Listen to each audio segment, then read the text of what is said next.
The Watership Down podcast is intended for listeners who are familiar with the plot. There will be spoilers. This episode is scripted, recorded, edited and narrated by Newell Fisher.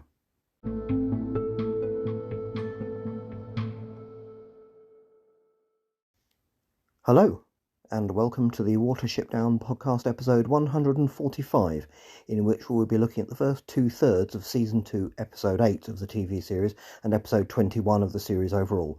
Winter on Watership Down, Episode 1. Don't worry, I will explain why. I'm still showcasing Watership Down themed art, details in the notes. Please let me know if you would like your Watership Down themed art to appear as the podcast title image for an episode, with full credit given.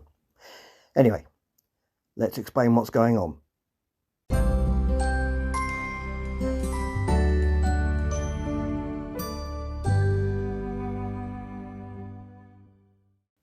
Introduction to the three-part Frithmas special.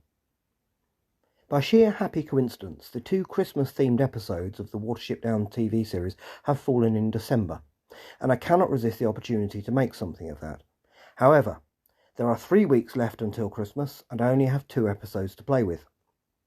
I did consider making a themed episode this week to bridge that 1-week gap, but then came up with a simple answer that will also spread my preparation out a bit in the run-up to what will be a busy Christmas for us. I hope you understand. This means abandoning my strict 1 episode per episode approach to the TV series just until after Christmas. However, I would not be the first to play around with the 2 Christmas episodes of the TV series. In my DVD set of this series, these episodes are made into one long episode called Christmas on Watership Down, which is also moved right to the end of the entire series, somewhat incongruously coming at the end of Season 3 with its changed voice cast and animation style. Commercially speaking, I can sort of see why they did this, but I will not be following this example. We are sticking to the broadcast order of the episodes, even though at times their ordering did not make sense. So, this week's Episode 1 of the Frithmas special covers the first 2/3 of Episode 1 of Winter on Watership Down, roughly the first 15 minutes. Episode 2, next week, will cover roughly the last 8 minutes of Episode 1 and the first 8 minutes of Episode 2. And Episode 3, which will be released on the winter solstice, will roughly cover the last 15 minutes of Episode 2. I hope that is all clear. So, let us begin the Watership Down podcast's first and probably only Frithmas special. I will have more to say about Frithmas next week, because it is a concept that has got me thinking.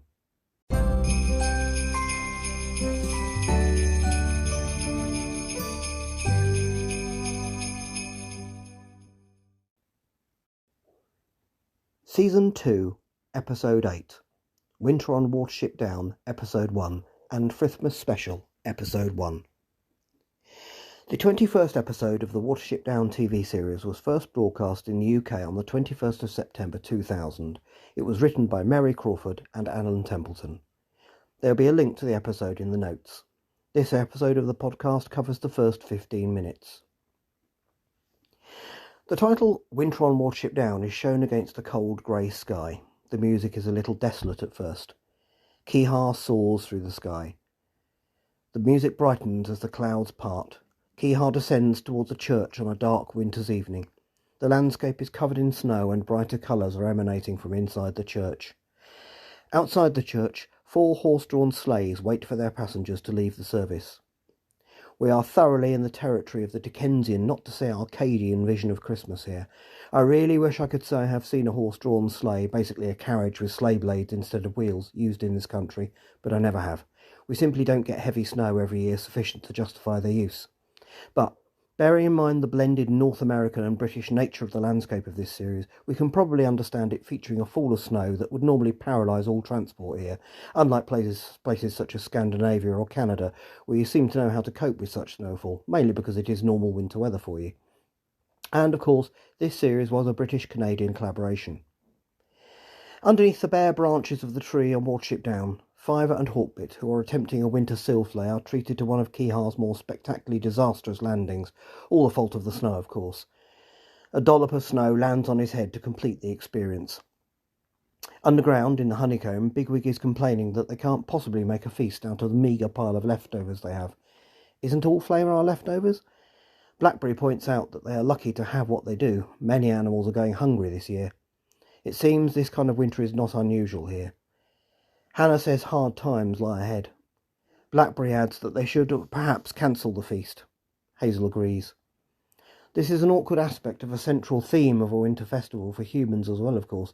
A feast requires providing a lot of food at a time of the year when it can be scarce, and in modern times this can be extended to presents. During hard times, people can get into debt trying to do right by their family, and there can be a sense of shame in not being able to do so. This is a side of Christmas many people aren't so keen on, and that is understandable. At such times it is best surely to focus on what really matters, and that shouldn't be about things.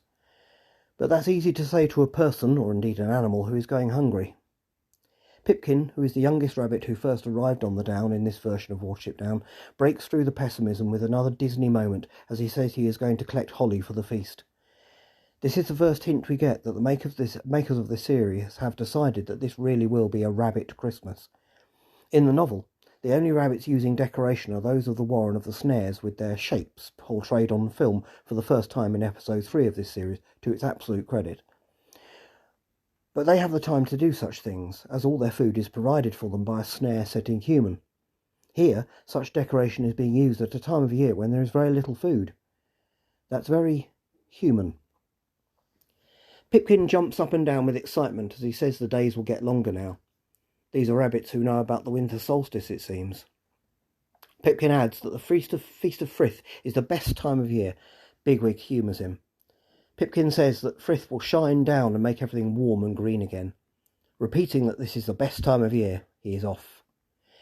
Bigwig asks Hazel who is going to tell Pipkin that the Feast of Frith is cancelled. Keehar enters with snow still on his head. He has been out delivering invitations, presumably just verbal. He starts to list all of the local wildlife stakeholders who have accepted. Then he picks up on the vibe.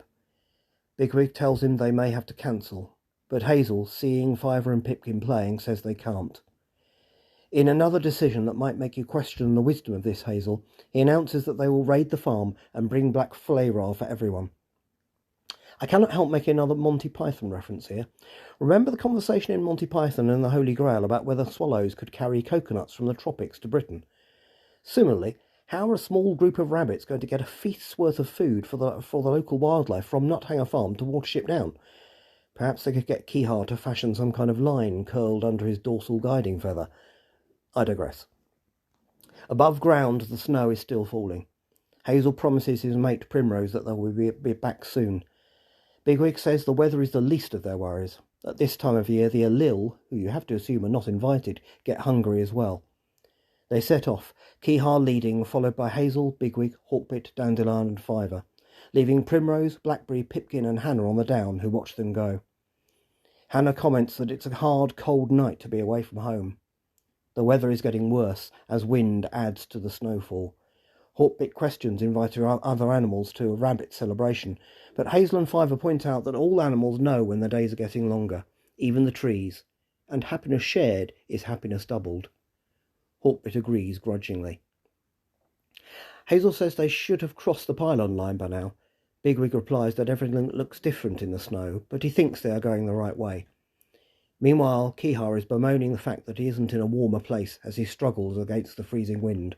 Next year he will go south. Later on, the rabbits stop, realising they should have seen the farm lights by now. Hawkbit starts to despair. They call on Keehar to help them find their way.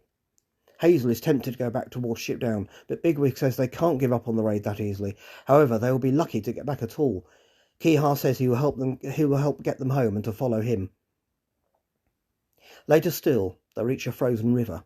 Keehar has no idea where they are. And now Fiver has a vision.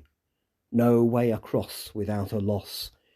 Immediately, Bigwig spots a fox. It hasn't seen them yet, but is sniffing the air. Bigwig says they must get across the river. Fiver says no, but Bigwig says it is their best chance. He orders Fiver, the smallest of them, to cross the ice first. Just as Fiver starts across, the fox spots them. They all climb down to the ice quickly, and Keehar says he will meet them on the other side. The ice is too thin in places. It starts to crack under Hawkbit's paws. The fox gets onto the ice as well, and is about to start making its way across the ice towards the fleeing rabbits, when Bigwig calls out, taunting it from a position further down the river. He sees that the rest of the rabbits have made it across, only to feel the ice crack underneath him. Suddenly it gives way. For a few tense moments, Bigwig disappears under the water, then emerges again, coughing and shivering. The fox starts to approach him. Hazel orders the rest of them onto the bank. Fiver says the water wants one of them, to which Hazel replies it can't. He makes his way towards the fox. Bigwig, who cannot climb back onto the ice, tells him not to be a fool. The fox runs towards Hazel, getting very close to him before Kihar attacks, driving it back. The ice starts to crack under the fox, who sees that Hazel has reached Bigwig and is pulling him back onto the ice. It then looks towards Kihar, who attacks again. The fox does the maths and withdraws, running the way it came. Meanwhile, Hazel has succeeded in getting the frozen and semi-conscious Bigwig out of the water. He knows Bigwig must keep moving. Fiver says if he falls asleep, he won't wake up. As a group, they push Bigwig along while Kihar shouts encouraging insults in front of him. They have to get him somewhere warm. Bigwig, stuttering with cold, says he will get them all for this. From across the river, the fox watches them leave. Back in the honeycomb on Watership Down, Pipkin presses a sprig of holly into one of the walls, calling it Frith's promise. Blackberry says it looks lovely and suggests some on the other wall. We see Pipkin run past Strawberry and Holly. Yona's voice calls out from behind a plug of hay keeping the cold air out, which Primrose removes. Yona looks like a ghost, then shakes off the snow, says it's nippy outside, meaning cold, and asks if the feast has started yet. Primrose comments that she is one of those who is first to arrive and last to leave. Yona finds a cosy spot between two rabbits who don't look familiar and wedges herself between them, much to their shock. And now we see a stately home at the end of a long snow-covered drive. The raiding party arrive at a large gate in the wall of the estate. Hazel tells them to get through the gate. They have to find shelter for Bigwig in the trees. He spots a dry, sheltered patch under a conifer and tells them to get him there. They huddle around Bigwig to keep him warm. Kihar lands and asks how he is. He feels stupid for getting them lost, but Hazel says anyone could get lost in this weather. Kihar has an idea. He will fly above the clouds and look at the stars to see which direction is which. Hazel did not realise there were still stars when it is cloudy. As Kihar flies upwards, promising to be back soon, we see a sleigh arriving back at the estate.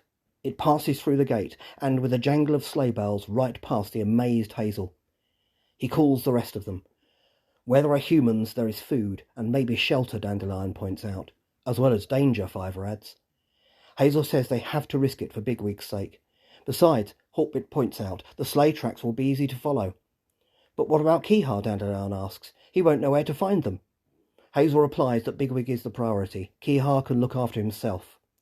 With renewed enthusiasm, they make their way towards the stately home where we can see the lights are on. A partly revived Bigwig says that they will tell the tale of this Frith's Eve on the next one. Yes, says Dandelion, the story of Bigwig the Ice Rabbit. And so ends part 1.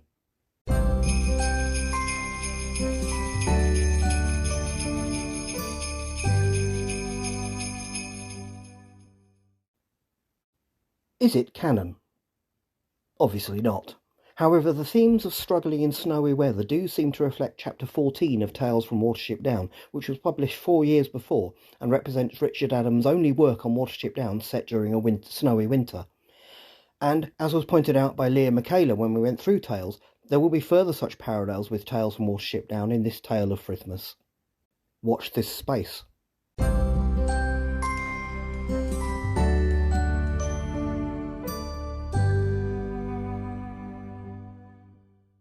Next time, in episode 2 of the Frithmas special, the raiding party realise that they are not alone in this strange place.